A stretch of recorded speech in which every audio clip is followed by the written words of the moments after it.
A very warm welcome. Today we will explore the law of standing or locus standi in UK judicial review, a principle that determines who is allowed to bring a case before the court.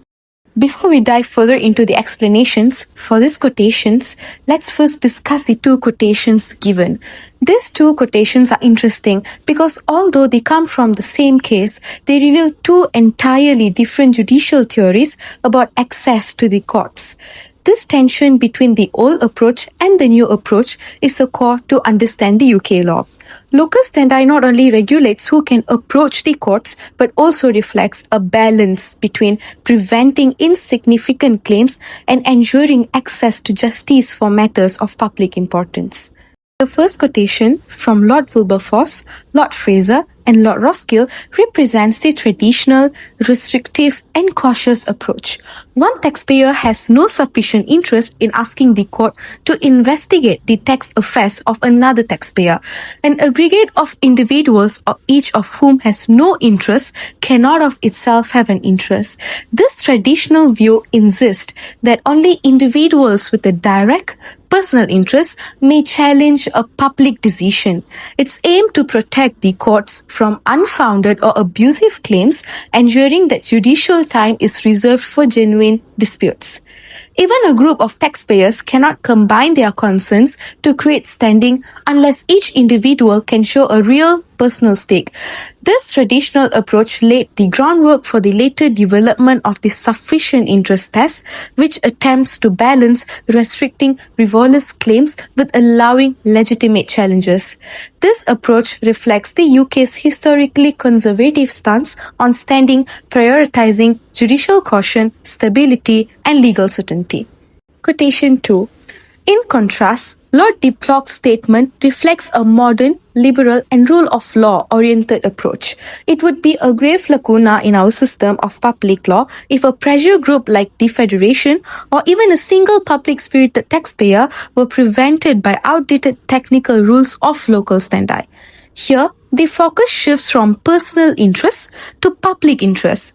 Diplock argues that pressure groups, NGOs, and public-spirited individuals should be allowed to bring cases that expose unlawful conduct.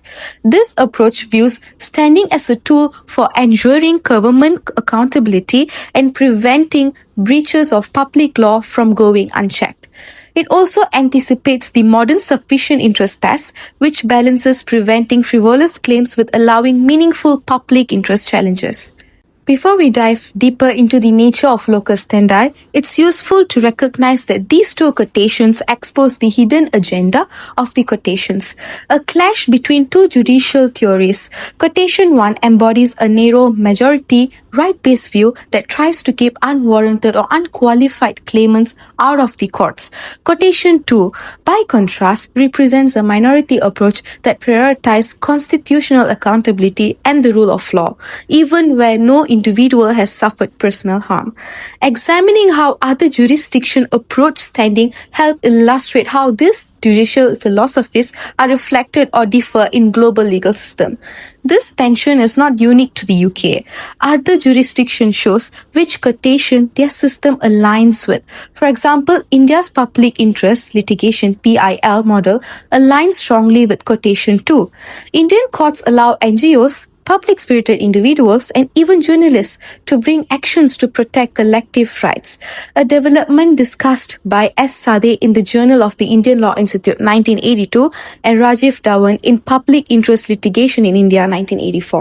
The Indian model is clearly rule of law driven and liberal. Similarly, the UK gradually embraced Lord Diploc's view, particularly in Ex parte World Development Movement 1995, where the court accepted the public interest groups may have standing when constitutional accountability is at stake. By comparison, the traditional UK approach, especially before the 1990s, resembled quotation 1, using a narrow threshold and avoiding broad public interest standing. However, landmark cases like R.V. Secretary of State for Foreign Affairs, Ex parte World Development Movement 1995, shows the UK gradually shifting towards the more liberal reasoning for quotation 2. Thank you. I'll be passing it on to Manal now. Thank you, Anusha. I'm Manal now. Locus standi means place of standing and refers to a person's right to apply for a judicial review remedy. In UK, it determines who is allowed to challenge a decision made by a public authority. Historically, the strict common law required a person to be person aggrieved, meaning someone with a direct personal, financial, or proprietary interest. The Attorney General could always bring cases to protect the public, but ordinary citizens without a personal or direct interest were often dismissed as meddlers or busybody. Over time, this narrow approach shifted to modern and more flexible sufficient interest test, which is now the core of UK standing law. Today, locus standi is governed by Section 31 subsection 3 of the Senior Courts Act 1981, which states that no application for judicial review shall be made unless the court considers that the applicant has a sufficient interest in the matter.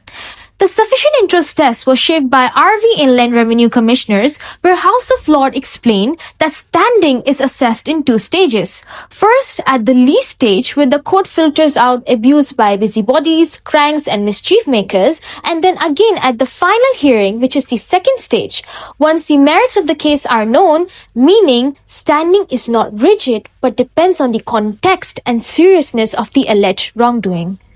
Courts look at categories of applicants who have been recognized as having a sufficient interest. Those whose private financial, property, or occupational interests are affected, ratepayers and taxpayers challenging public fund expenditure, residents of an area affected by the decision, associations or organizations representing people generally concerned with the issue, public-spirited individuals raising issues of unlawful governmental actions, and statutory bodies seeking to protect their legal responsibilities. The UK courts have gradually opened standing in public interest cases, examples such as Greenpeace, the RSPP, and the Child Poverty Action Group case, while also cautioning that public interest standing is not automatic and must still meet the sufficient interest threshold. At the same time, the Human Rights Act 1998 introduced a stricter test for human rights claims. Only a victim may bring an action under Section 7, excluding representative groups unless directly affected.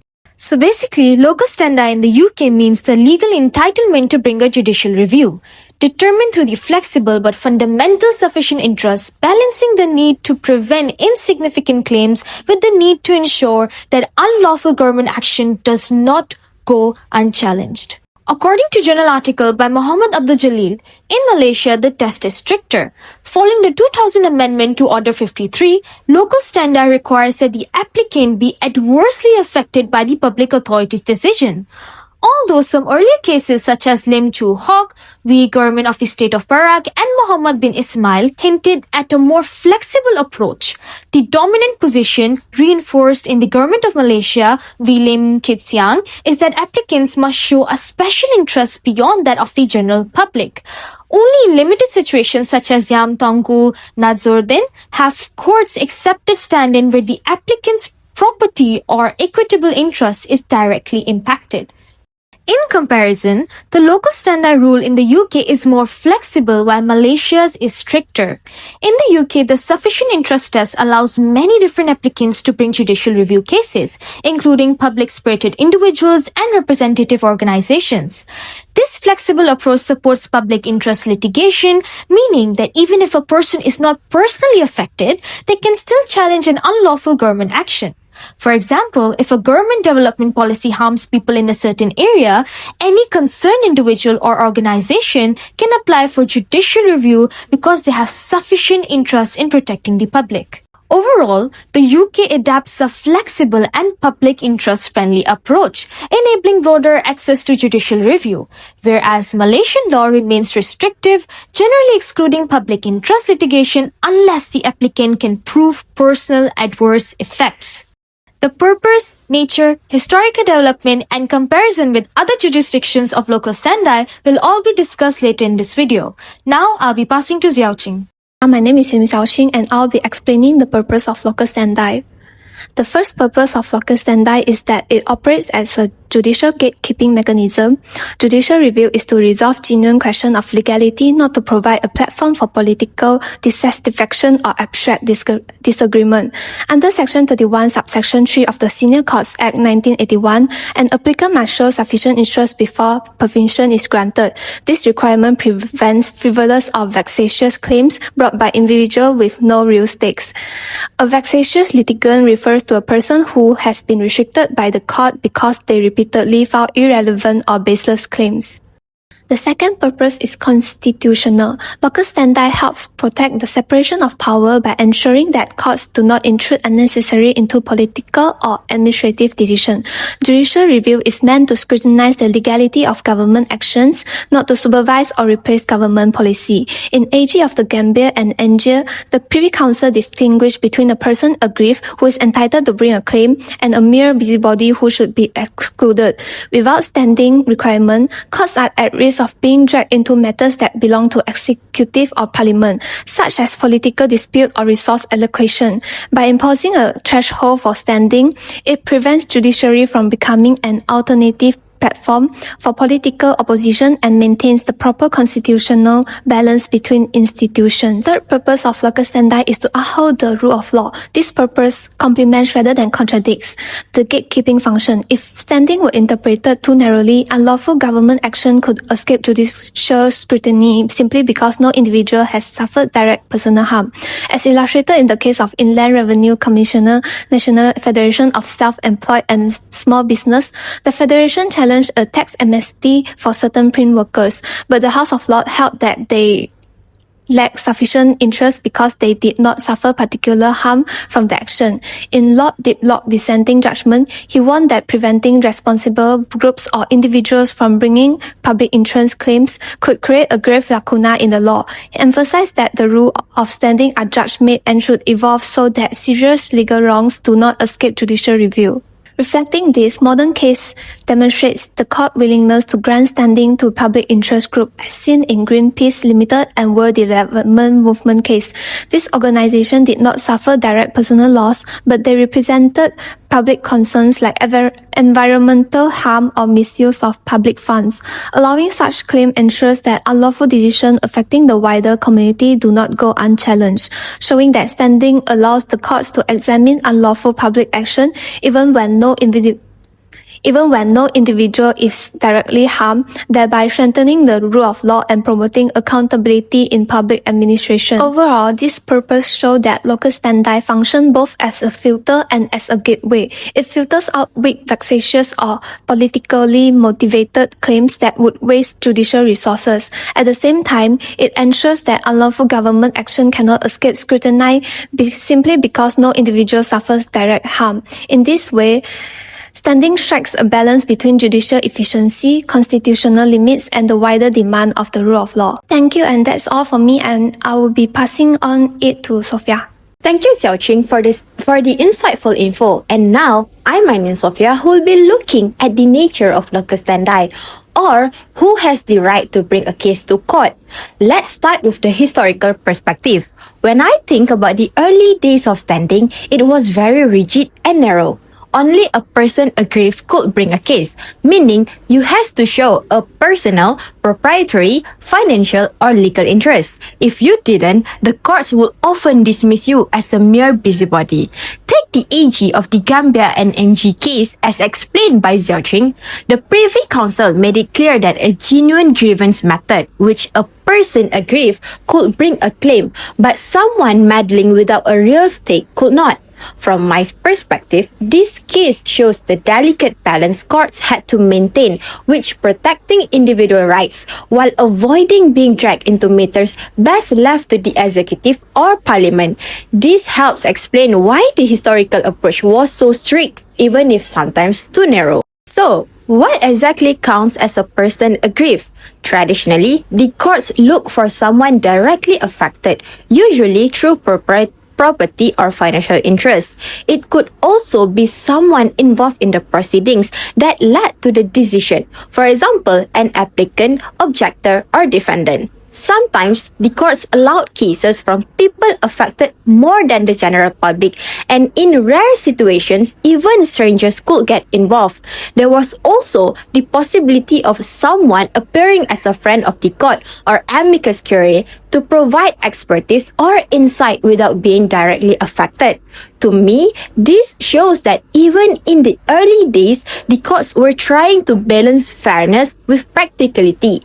They wanted to ensure that people with a real stake could only bring the claims, but there was still some room for exceptions. Similarly, in R.N. Hendon RDC XP Charlie, the court said standing only applied if you were directly affected.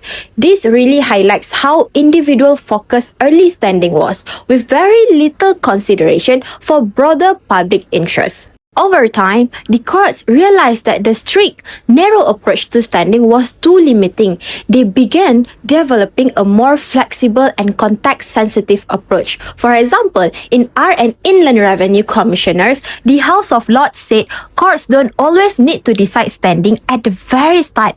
They can wait until the end of proceedings. Personally, I think this makes sense because it lets the case develop fully and avoids dismissing potentially important public interest claims too early. It feels far more pragmatic than the rigid approach of the past. Then, the sufficient interest test under Section 31, Subsection 3 of the Senior Courts Act 1981 added another layer of flexibility by allowing courts to consider each case individually. The modern approach also opened the door to NGOs. Examples include Greenpeace 1994, recognized for expertise and membership. Child Poverty Action Group 1990 allowed to challenge government delays affecting children.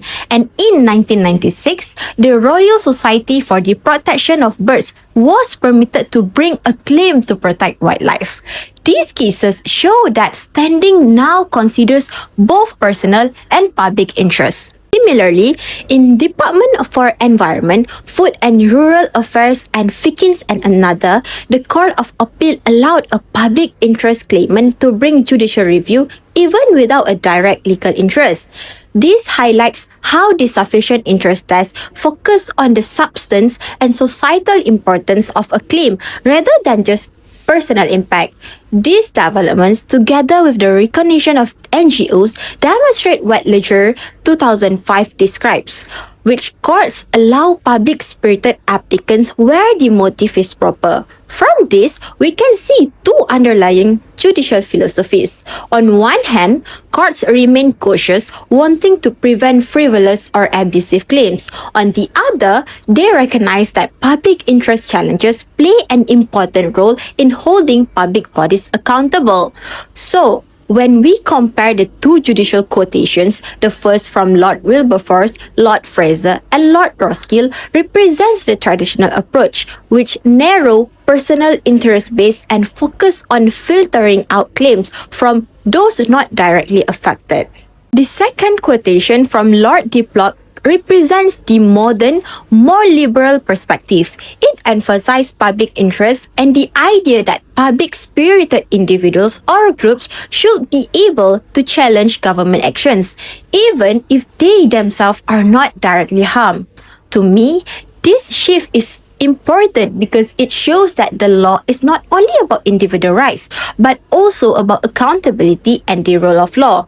Sellers 2003 highlights that UK courts, compared with the European Court of Justice, maintain a flexible but cautious approach. They may allow NGOs standing in appropriate cases, but still prevent theoretical or abstract challenges. Similarly, Leger 2005 notes that English courts have long recognized that public-spirited applicants, even without a direct legal interest, may be best placed to draw attention to misuse of public power.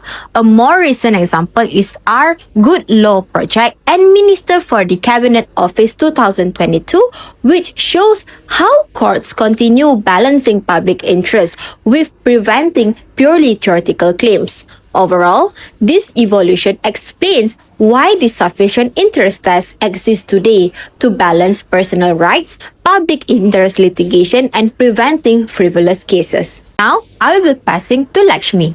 Thank you. I am Lakshmi Niveta, and I will be covering the historical background of locus standi. The right to apply for judicial review in the UK has its own evolution from a strict requirement for a specific legal interest to the current sufficient interest test, which is more flexible. It balances individual rights with effective governance. Historically, a narrow approach was adopted by the English courts in determining whether or not a person has standing to apply for judicial review, which was named locus standi. The restricted approach emphasizes personal rights and direct injury, meaning that an individual can only apply for a judicial review for any government policies, decisions, or legislations if he is directly affected by it personally. He cannot apply for judicial review if it affects his community in general. In short, before the modern procedural reforms, a restrictive model was applied to regulate standing in judicial review matters. Under this model, applicants are required to establish two aspects. Firstly, would be a specific legal right, or secondly, a direct and substantial impact on the individual. Hence, merely having good grounds does not entitle a person to remedies for judicial review in earlier days. The requirements above are amongst the bars and limitations set by the courts under the restricted model. The application of restricted models can be seen in case laws. The decisions reflect that the person who can apply for judicial review must be a person who has some connection to the matter, namely, person aggrieved. The courts held that for a person to be termed as a person aggrieved, he must have some personal interest by being affected by the government's public actions. In a Privy Council's case, Attorney General of Gambia against Pierre Sarr Ndiaye, 1961, the judge explained that a person aggrieved is a person who has a genuine grievance because of an order prejudicially affecting his interest. To quote the judge, the words person aggrieved do not include, of course, a mere busybody who is interfering in things which do not concern him, but they include a person who has a genuine grievance because an order has been made which prejudicially affects his assets. Traditionally, the common law has confined locus standi to those with proprietary rights over properties or monetary rights or other personal interests in proceeding subject matters. Hence, applicants who wanted to initiate proceedings for judicial reviews to protect the public interest were barred from bringing such proceedings. In the olden days, those who are not directly affected by the government's actions but initiate proceedings to protect the public interest were considered as busybodies. This was mentioned by the judge in the mentioned case. As the restricted model, locus standi was viewed to disable people to challenge bad government if nobody is privately affected. The courts shifted their approach to the liberal model based on the sufficient interest test. In R against Inland Revenue Commissioners ex parte, National Federation of Self-Employed and Small Businesses Ltd, 1982, the House of Lords explained that there are two stages in examining whether a person has standing. Firstly, the court must ensure that abuse by busybodies, cranks, and other mischief makers are prevented. Secondly, after considering the merits of the case, the court may revise its original decision and decide that the applicants do not have sufficient interest. This test is now the threshold in the UK to determine if a person has standing to bring proceedings for remedies, for judicial review, and it is stipulated in Section 31, Subsection 3 of the Senior Courts Act 1981, with the aim to prevent frivolous claims and to allow only genuine claims while evading busybodies. Nevertheless, the sufficient interest test is more liberal than the person aggrieved threshold, since cases such as R against Inland Revenue Commissioners, ex parte National Federation of Self-Employed and Small Businesses Ltd, 1982, saw divided decisions by the judges. In this case, the Inland Revenue allegedly struck a favorable tax arrangement with Fleet Street casual workers. The National Federation of Self-Employed argued that this resulted in unlawful tax administration and sought judicial review. The House of Lords rejected the Federation's claim on the grounds of no standing. However, Lord Wilberforce and Lord Fraser held that the Federation had no specific or personal arrangements in the tax subject. This was based on the sufficient interest threshold, which would exclude applicants who act for the public's best interest.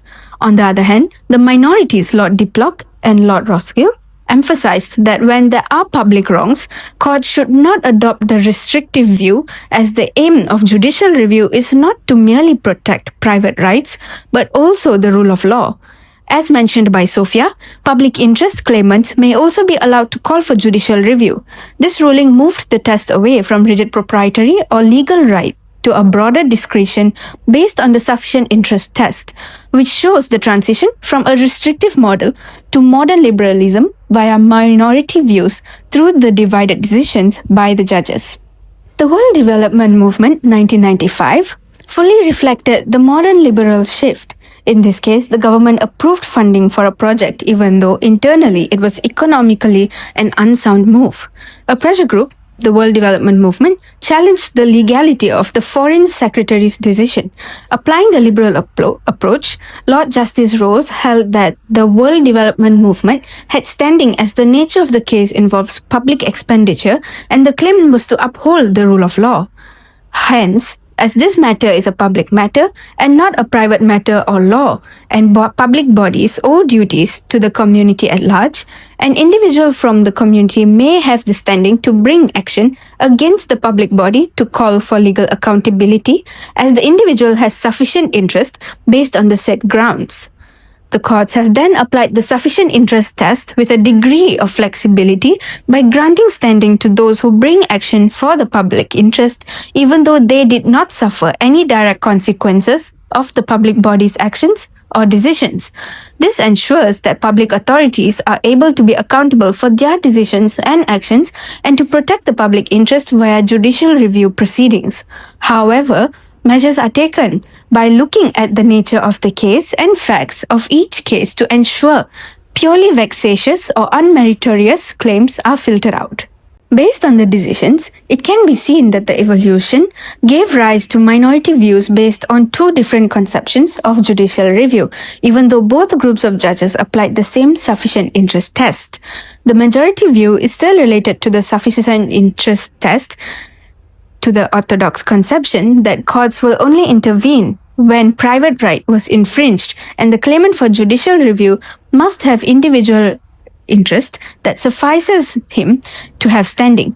These groups of judges were still resisting liberal standing. On the other hand, the minority group of judges took a more liberal approach by granting standing to individuals to claim judicial review remedies for communities' interest in order to ensure legality of government's actions, protecting public duties and interests, and rendering public bodies accountable for their public wrongs. This approach was upholding the rule of law and not focusing on restricted access to judicial review remedies. Therefore, the differing conceptual perspectives of the judges in applying the sufficient interest test gave rise to two paradigms, one upholding the old approach of giving restricted access to judicial review remedies, while the other broadening accessibility to judicial review remedies for public interest purposes and to uphold the rule of law, but with careful scrutiny of the facts of each case. Hence, now the modern doctrine allows individuals or organizations that are public-spirited to challenge unlawful government actions via judicial reviews but under judicial scrutiny. Thank you. Now, I will be passing on to Rachel. Today, I'll be discussing the comparison between the United Kingdom's doctrine of standing and that of another common law jurisdiction, namely Australia. In the United Kingdom, the doctrine of standing, or locus standi, has historically evolved from a restrictive, private interest approach to a moral liberal, public interest model in judicial review. Traditionally, courts only permitted individuals with a direct personal interest to challenge administrative decisions. However, in the case of Inland Revenue Commissioner and National Federation of Self-Employed and Small Businesses, the House of Lords recognized that public-spirited individuals or press or group could, in exceptional cases, be granted standing to challenge unlawful governmental acts. Lord Diplock noted that it will create a serious gap in the legal system if a pressure group, such as a federation or even an individual taxpayer acting in the public interest, were prevented from bringing an issue before the court. The purpose of this broader approach is to ensure accountability of public authorities and uphold the rule of law, allowing courts to intervene where issues are of sufficient public importance, even if no individual suffers a direct personal loss. As compared with the UK, Australia adopts a fundamentally different philosophy of standing, where it is a more restrictive and right-based approach. Australian courts generally require the claimant to show a special interest that is more than that of an ordinary member of the public, as articulated in the case of Australian Conservation Foundation Inc. and Commonwealth, where mere intellectual or emotional concern for the environment was inadequate even for matters of public importance is insufficient to establish standing if without a tangible stake. Although in the landmark case of Honours and Another and Alcohol of Australia Limited, also known as the Portland case, the court has recognised cultural or proprietary interests could confer standing, public interest standing still remains comparatively narrow, whereby the courts are more willing to recognise more financial, communal or cultural interests as special interests sufficient for standing. In other words, Australia has broadened the category of special interests but have not adopted the UK style flexible public interest standing, and the purpose of standing in Australia remains focused on preventing courts from becoming political arenas, reflecting a more conservative judicial philosophy. Thus, the historical development in Australia show continuity rather than expansion. In short, while both jurisdictions recognise standing as a threshold issue, the UK treats standing as a tool to uphold the rule of law, allowing public interest litigants to challenge unlawful conduct, whereas Australia prioritizes personal interests and institutional restraints. Another significant difference lies in the procedural versus substantive focus. UK courts may grant standing to challenge failures of administrative procedure alone, even where the claimant does not suffer direct harm, as long as this issue affects the public interest. This allows public interest litigants to enforce procedural safeguards and accountability in government decisions making. However, in Australia, courts generally require some substantive interest beyond mere procedural grievance. For example, in the case of ACF and Commonwealth, the High Court held that a procedural challenge to governmental action were insufficient without a tangible stake in the outcome. This distinction highlights that UK standing emphasizes accountability and oversight, whereas Australian standing focuses on a concrete and substantive impact. On top of that, a further distinction between both countries is the role of standing in shaping public policy. In the UK, the court's willingness to relax standing requirements allow public interest litigation to act as a mechanism to influence governmental conduct and indirectly shape policy, particularly in areas such as environmental law, taxation, and human rights. However, Australian courts adopt a cautious approach whereby the standing primarily serves as a gatekeeping device, ensuring that litigation does not become a forum for political debate unless Parliament explicitly authorizes it or the plaintiff demonstrates a special interest, as in the Portland case. This reflects the broader conservative judicial philosophy in Australia, prioritizing institutional restraint and separation of powers, whereas UK courts see standing as a tool to promote accountability and uphold the rule of law. In summary, although the United Kingdom and Australia both follow common law traditions, their approaches to standing in judicial review differ significantly. The UK applies a flexible, public interest approach, allowing courts to hear cases of broad public importance and emphasizing accountability, procedural oversight, and the protection of the rule of law. Australia, on the other hand, takes a more restrictive, rigid, and right-focused approach, granting standing only to those with a tangible or special interest, with the aim of maintaining judicial restraint and preventing courts from engaging in political matters. These differences demonstrates how each country balances public involvement in holding authorities accountable with preserving this traditional neutral role of the judiciary. Thank you, that's all from me, and now I'll pass it to Amy. Thank you, Rachel. I'm Amy, and I'll doing the conclusion part. So in conclusion, the legal concept of locus standi function as a victor judicial review mechanism because it serves two essential purposes by blocking unnecessary lawsuits and protecting the government actions from legal challenges. The IRC and National Federation of Self-Employed and Small Business 1982 cases presents two opposing perspectives which demonstrate the fundamental disagreement in standing law principles. The court should protect themselves from excessive litigation according to Lord Wilberforce because he supported strict limits on who can file lawsuits. Lord de Block expressed concern that strict application of technical rules would create a significant gap in public law, which would prevent people from challenging illegal actions. The court established a new standard for standing through Section 31, Clause 3 of the Senior Courts Act 1981 by moving away from the previous person aggrieved test. The UK now allows public interest organizations including Greenpeace and the World Development Movement to file lawsuits against government decisions which impact the general public. The Australian legal system upholds a strict special interest requirement for standing, which Australian Conservation Foundation and Commonwealth demonstrates because it demonstrates Australian judicial reluctance to intervene. And the doctrine of locus standi is fundamental to upholding the rule of law. It ensures that courts can hear the genuine challenges to unlawful government actions while preventing frivolous claims from overburdening the judiciary.